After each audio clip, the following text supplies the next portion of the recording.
everyone. Welcome to our webinar, Exhibiting in Russia, How to Make the Most of Your Show Participation. I'd like to introduce Nikolai Karasev, who will be conducting the webinar. Nikolai is a consultant from Expo Effect Consulting in Russia, a company with long history in the Russian exhibition market. Nikolai will address any questions he receives at the end of the presentation. Thank you. Nikolai, over to you. Okay, thank you, Claire. So let's get started.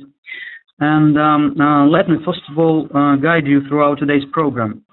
We shall start with pre-event planning and promotion and talk about what to do before the show to lay the foundation of exhibiting success.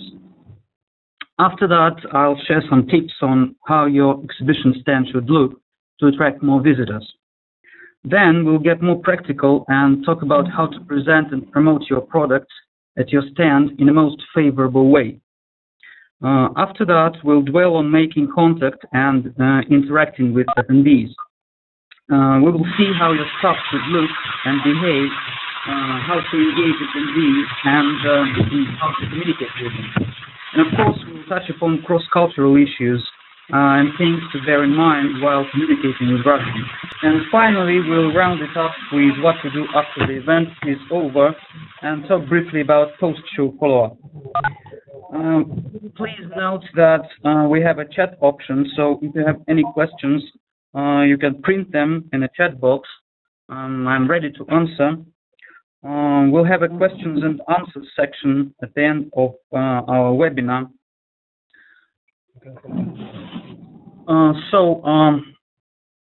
We're quite pressed for time, so we'll go fast. Please be ready to make quick notes and put down things you'll find useful. So, okay, let's start with the pre-show period. My first recommendation would be to begin with the end in mind. Just answer simple questions. What results do you need to achieve? Setting up clear objectives is the basis for success. The more specific your exhibiting goals are, the better you can measure your return on investment and return on objectives.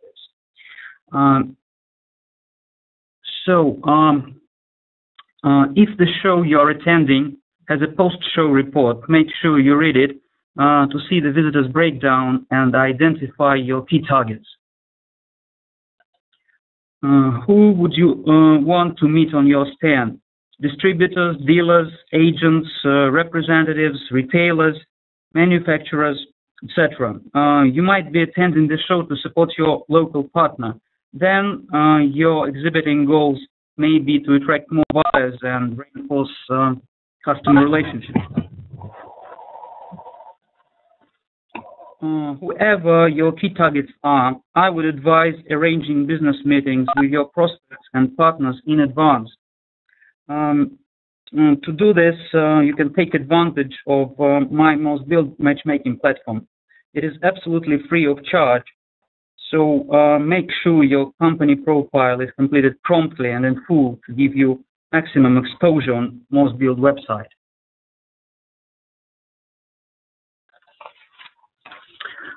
And besides that, if you have a chance to contact people you want to meet at the exhibition and make appointments with them beforehand, please do.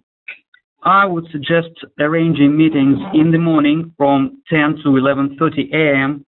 or in the evening from 4:30 to 6 p.m. There are usually fewer visitors at these times.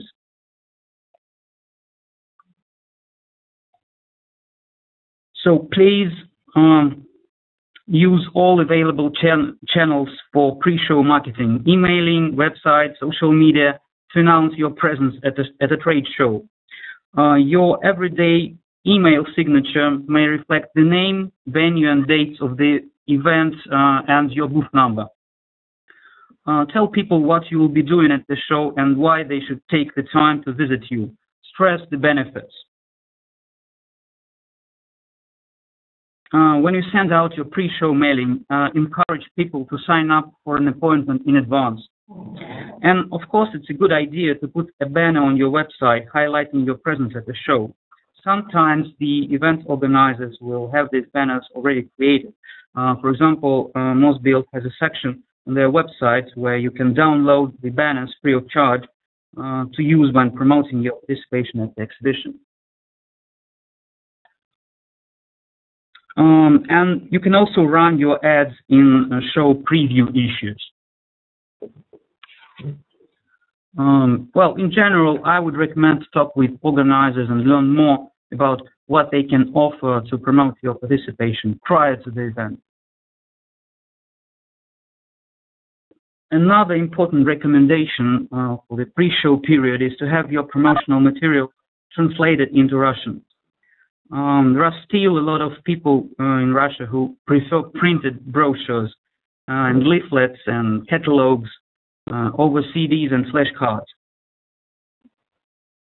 However, there are people who feel more comfortable with digital documents rather than paperwork. So I would prepare both printed and electronic handouts. As for giveaways and promotional gifts, of course, people love taking free items, but if they are ordinary plastic pens or stress balls, they usually just end up in the trash. Present something more valuable and useful. Make sure your giveaways are related to your product or your company profile. If you sell a product with unique features, give away something that reminds visitors of those unique features. You have to think out of the box here to provide something that is uniquely you and aligns with your brand and message.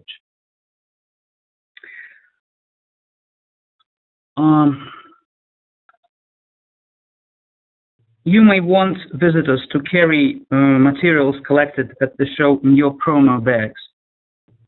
Then you have to make them roomy and durable and see how many people will be eager to have them and carry them on their shoulders.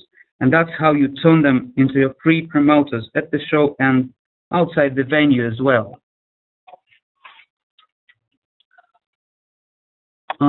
Another important thing to do before the event is to have your business cards translated into Russian. One side may be printed in English and the other side in Russian. This should have plenty of business cards. You can't afford saying, "I'm sorry, I'm out of my business cards" when trading cards with attendees. Have your booth staff badges with their names on them translated into Russian as well. Employ a professional translator to provide this service to you. The quality of translation is essential. That's all for the pre-show period, and we'll now move on to showtime. Let's talk about the requirements your exhibition stand should meet. Well, normally you have about 3 seconds to grab visitors' attention as they walk down the aisle.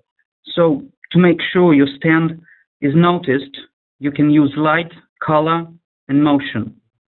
You can think of other attention-getting gimmicks to stand out, to grab visitors' attention. Try not to block the front side of your stand. Keep it open to avoid barriers between your booth and the aisle so that visitors can easily come up and step inside.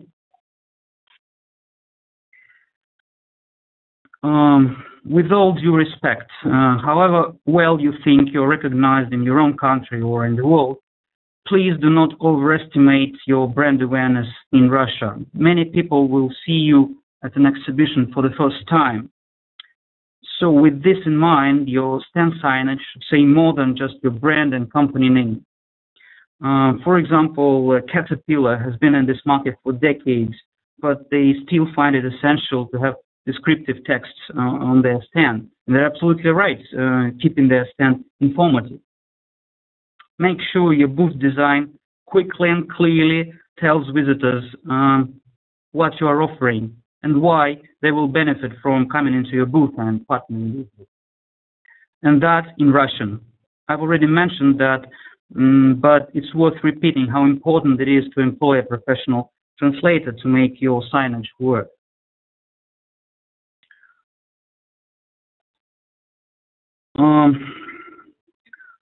The signage on this stand reads, "We help you save time, money, and effort." Isn't it what everybody wants, to do the job faster, cheaper, and easier.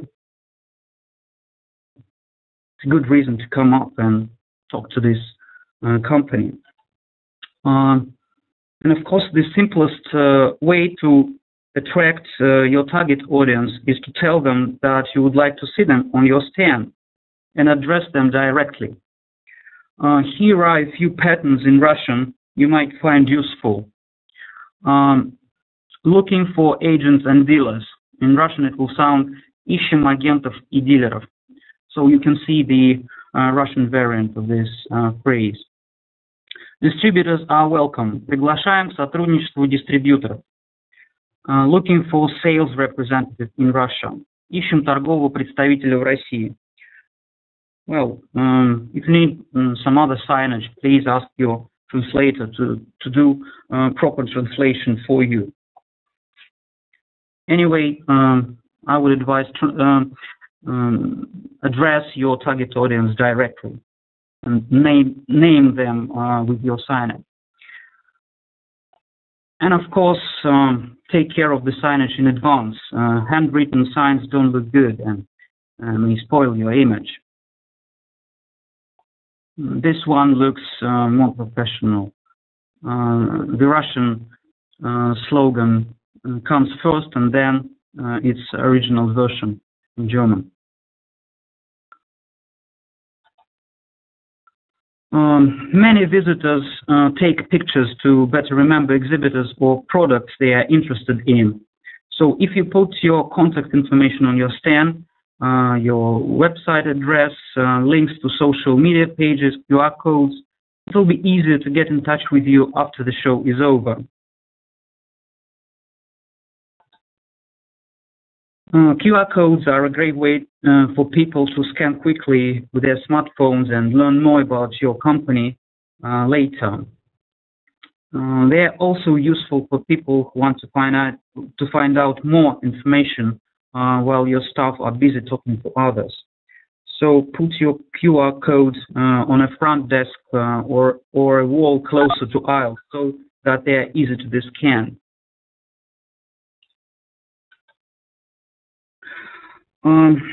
Your signage can indicate the distinctive characteristic of your product.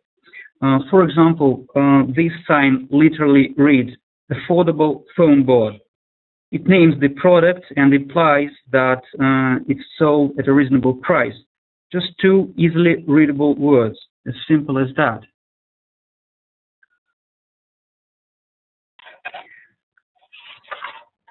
The descriptive text on this stand says the product helps speed up installation process by 60%. Well, I think it's a good reason to come up and have a closer look at the product, isn't it? Show that your products help solve problems and achieve better results. You can use your client's feedback to make what you say sound more trustworthy.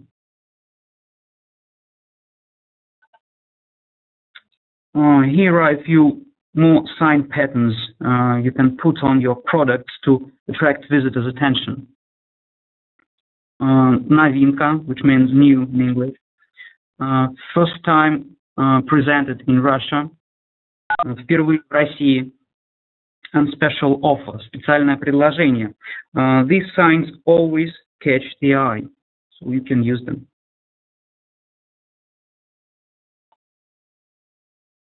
Using physical demonstrations of your product is a great idea. So here is an example.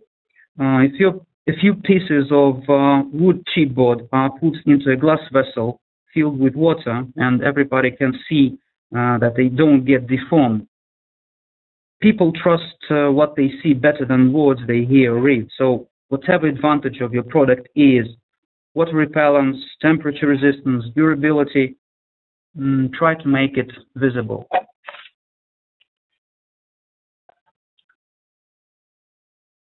Think of a sign that will encourage people to get involved in your products. And of course, translate it into Russian. This one is not, but I would advise you to translate your signage in Russian. People are more inclined to remember an experience rather than a sales pitch. So if you present tangible products, try to put them in the hands of visitors. Sense of touch is very well remembered, even better than visual images. Try to make your product display an interactive experience. This can be done by sampling or testing products. Here you can see two samples of flooring and a hammer, and visitors are invited to make a soundproofing test by themselves.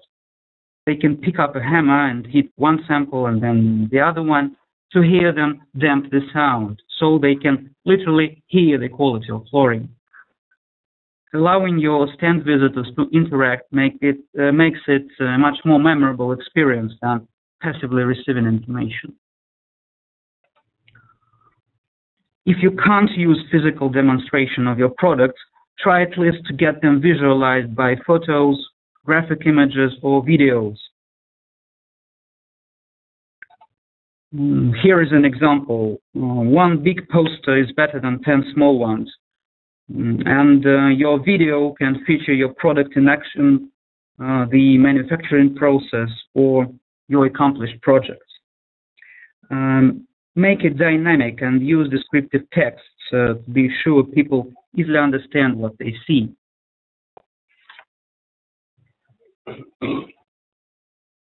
Posters and videos are also a good idea when you want to demonstrate a wide range of products, but you don't have enough space to do that.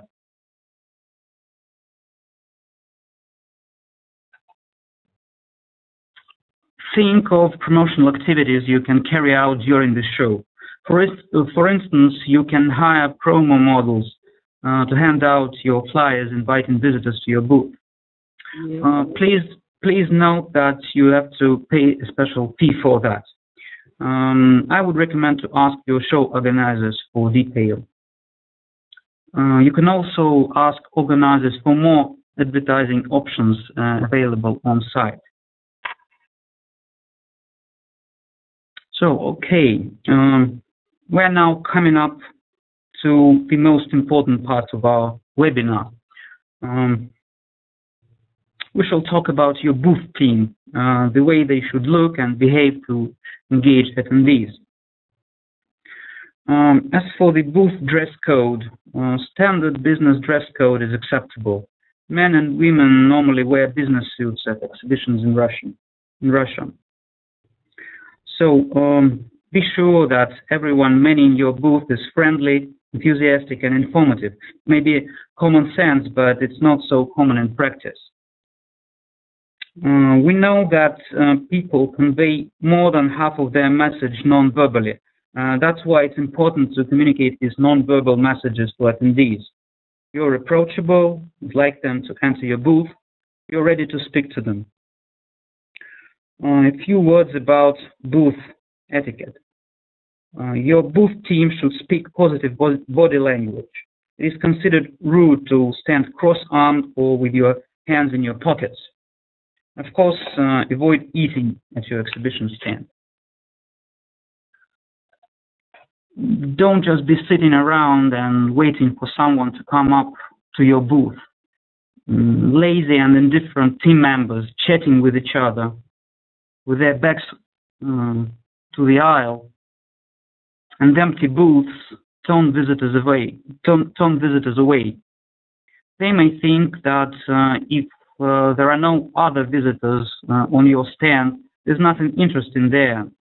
Your products are not demanded and you're not successful enough to deal with. Do not demonstrate that you're busy reading, writing, working at a computer, talking over the phone, sending text messages and things like that. This may discourage casual visitors from stopping and asking questions. People just may not dare to interfere. Please pay attention to anyone who comes up to your booth. Don't hide deep inside, making them wait. They won't wait long, 20 or 30 seconds, and off they go. On the other hand, people do not like too much attention on them, so you may pretend that you are busy doing something, but your side vision should always be switched on and follow attendees. As you see them stopping by, looking at your product or picking up your brochure, give them a few seconds and then start the conversation. Try to use every opportunity to engage in conversations. You can even step out into the aisles to greet attendees walking past your booth and make them answer. They may not seem interested, but that's because they don't realize what a great product you offer. Or people may be too shy to talk to you or too shy to speak English with foreigners. Thus, an interpreter should always be somewhere around to help you out with those who don't speak English. Do not come up to visitors with, "Can I help you?" The most common reaction will be, "No, thanks, I'm just watching." Start with eye contact, greeting, and telling them who you are, what you do, or what you're offering. After that, you can ask a few qualifying questions to learn the attendees' needs and business challenges and decide whether it's worth continuing the conversation. Time is limited, so if you qualify the attendee as a prospect and invite him or her into your booth, be ready to make a brief and focused presentation expressing the benefits and putting your best cases forward. As for the lead capture, record accurate and complete data about your prospect in a lead form. Ask visitors for preferred follow-up time and method. And of course, ask your team to categorize all the leads. Develop a scoring system to ensure quality leads are followed up on first after the event. And one more practical advice, please do not hold lead record forms in your hands all the time. This looks intimidating and may scare visitors away, as nobody likes to get registered. So keep your lead record forms handy somewhere in the front desk, but not in your hands.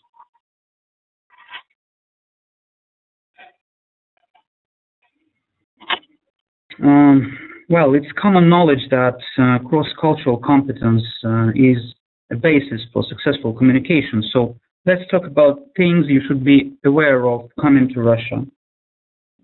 So Russians have three names. The first name is a given name, the last name is usually the father's family name, and the middle name is a version of the father's first name, known as patronymic. So when you meet a person for the first time, and if he or she is older than you, it is advisable to use the first name and patronymic. If you feel confused and don't know what to do, you can just ask a person you talk to the way you should address him or her. You may be invited to refer to him or her just by the first name. Personal contacts are of the greatest importance in Russian business life, and many issues you could settle over the phone or by email back home here would demand a meeting in person. And in this regard, participating in an exhibition is a good way to establish personal connections. Please be aware that Russian businessmen work not only with your company, but with you personally. They buy you as well as your products or services. Therefore, allowing your Russian contact to get to know you personally is an essential part of successfully conducting business here.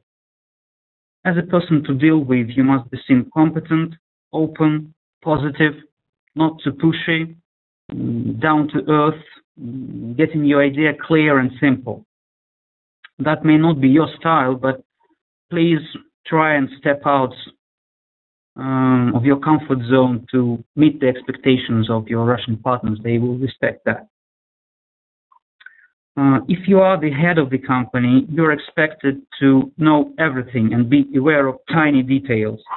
Be prepared for complex technical questions. You can't say, "Hang on, I have to ask my technical guy," because they will think this person knows nothing. He's not competent enough to deal with. How can we trust a person who does not know everything about his product? In conversation, welcome topics with Russians will be Russian culture, current news, and economic issues. Bringing up the subject of Russian culture can be an appreciated gesture. Russians are often well-learned, so don't be surprised when they start talking about the history and culture of your own country. So be prepared for that. I would not recommend to touch upon controversial issues such as Russian political system or homophobic laws. Avoid comparing Russia with developing or the third world countries. From the Russian perspective, Russia is a developed country. It's less offensive to regard Russia as a part of BRIC countries and group it together with Brazil, India, and China. And one more widespread misbelief about Russia is that Russians drink vodka all the time. It's not true. Not all Russians do that, and not all the time. Although having a drink with your Russian counterparts is often one of the easiest ways to establish goodwill.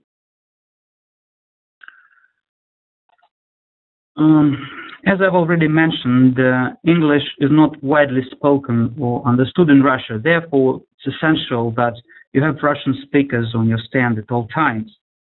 If you do not have local staff available, please hire an interpreter. As far as I'm aware, most build organizers can provide on-site interpreters, but you have to book them far in advance. If your product or service requires a lot of technical information, forward general terms and notions to the interpreter in advance. I would also recommend to advise him or her on dress code prior to the show. If you meet a person who can speak English, and especially if you are a native English speaker, please speak simple English. Slow down, cut out rare or sophisticated words and idioms.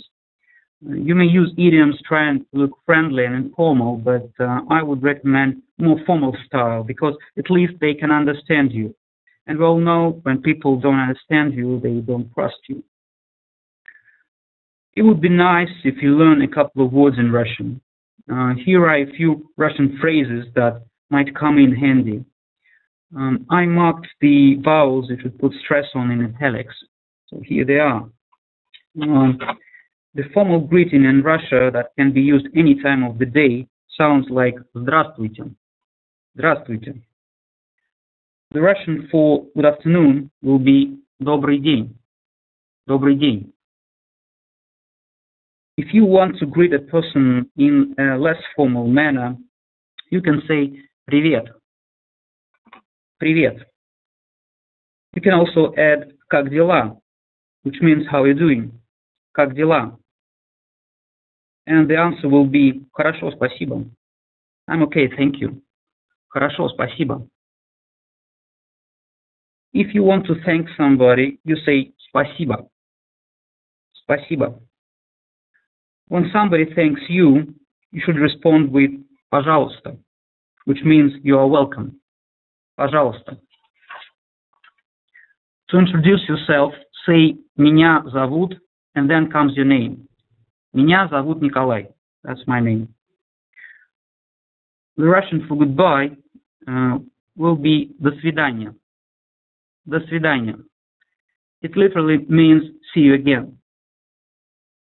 Well, I can understand that most words are not quite easy to pronounce, but it's worth making an effort. It's always appealing when a person speaks your language, isn't it? Even a few basic words from a phrasebook will do.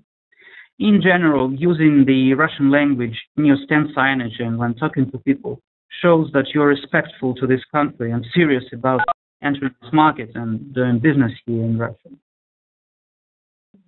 Okay, let's go back to practical advice.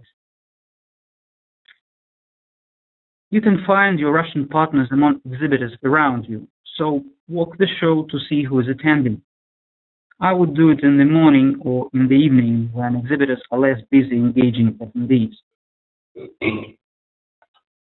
Perhaps you can learn something useful from other international exhibitors.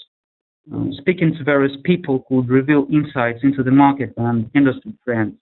So do not be afraid to step away from your booth for a while to investigate what others are doing.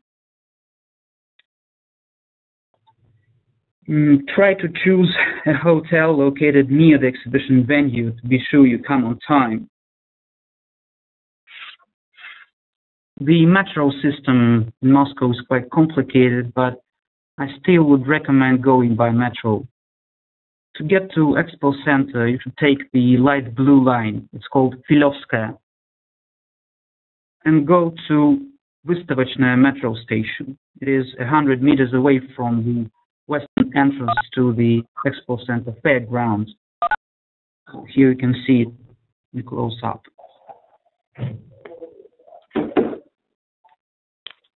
Please make sure your stand looks clean and tidy at all times. If there's a mess on your stand, there may be a mess in your business. That's what visitors may think, looking at your front desk or tables cluttered with papers, food leftovers, bottles, personal belongings, and things like that. You should be aware that there are people who come to exhibitions to steal, so please keep your eye on valuables. Whatever they are, a notebook, a smartphone, a calculator, a stapler, just a few seconds and they are gone. Many visitors think that if you leave something on your front desk, it can be taken away, so please keep that in mind. Too many promotional gifts may attract wrong people, so don't pile them up on the front desk. And please beware of grabbers who will be trying to steal your promotional items or get them out of you. They are often elderly women. I can't say that there are too many grabbers at exhibitions, but you are sure to meet them at your booth. So you should know how to get rid of them. As a foreigner, you can pretend you don't understand what they want, say that you have nothing to give, or just pay off with something cheap like a pen, a plastic bag, a couple of sweets, things like that. It might help save time and nerves. Please do not leave early. It pays to stay up to the very end of the show. I can't give you 100% guarantee, but the survey indicates there are chances to meet prospects in the very last minutes of the show time. So just stay there and see what happens. Okay, once the show is over, the work does not end. Now it's the time to follow through all the new opportunities you've generated. Every visitor to your stand should receive a timely follow-up. Please tailor the priority and method of contact to the prospect's level of urgency. Start with the hot ones. I would recommend to follow up all contacts within 2 weeks after the show, and of course the sooner the better. Please note that MosBuild does not end when the show finishes. If you have news of any contract signed as a result of the exhibition, please send this news to MosBuild's International Marketing Department. Here are the contact details. They will share it on MosBuild website, social media, and it may even result in an interview in MosBuild magazine and provide you extra promotion. So, in conclusion, I would like to say special thank you to Amoco team and Daniel Nevitt personally for sharing his exhibiting experience that contributed a lot to the webinar content. And here you can see Daniel's feedback. Thank you, Daniel. Claire, would you like to add something? Yes, I would like to say a huge thank you to Armocoat, who are a leading supplier of polished plasters, sculptural effects and innovative surface finishes. They've actually been attending MosBuild since 2008 with progressively larger stands as the market has developed. It's great to get perspective from an international exhibitor experienced in the Russian market, and much of their feedback we've incorporated in the webinar today. And we've actually selected 3 of their most important points to include on the slide. After the webinar, we'll be sending out the presentation to everyone, so I do suggest going back and having a look at these points, as they're definitely worth a read. So thank you very much, Armocoat, for your input. Now we're moving on to the questions and answers section, we have a few questions. Will the webcast be made available anywhere else after the event? So yes, the webcast will be available for review. We'll upload it on MosBuild website and send you the link by email. So you'll have a chance to see it again. And if you find this information interesting, please share this link with your partners and colleagues. Here's another one. Can you clarify the position of the translation services? Would you recommend we book our own translator for on-site? Yes, I would recommend to organize your own translator for all days of the show, the exhibition. And just believe me, it's worth the money you are going to spend on that. As already said, you can ask your organizers to help you with that, but you have to do that far in advance to be sure to book a translator. Here's another question. Can you give information about the visitor profile and the respective countries? This information is available at MosBuild website, and you can see it in the post-show report. Again, it's available on MosBuild website in Exhibitors section. Can you introduce a new competition related to products, product of the year or something similar? Well, I think I should address this question to the organizers. Maybe Claire will answer this. Yes, we have a number of competitions at MosBuild, including our E3 awards. These have been running for a number of years now and are presented to products that are eco-friendly or display eco-friendly manufacturing techniques. Details of this competition can be found on the MosBuild website. But actually I would like to mention a new competition we have for this year called the Product of the Year competition. This competition will be judged on innovation and awarded to the most innovative product. The winner will have their product displayed prominently on the website and at both exhibition centres, giving your product maximum exposure. To enter, you'll need to provide a photo and a description in both Russian and English. More details about this can be found either on the website or on page M10 of your marketing manual. But if you have any other questions or you'd like to know more details, you can either contact your event manager or myself. The details of contact will be at the end of the webinar. Oh yes, and I think in that question as well there was also mention of how long had MosBuild been running. This year it will be its 20th anniversary edition.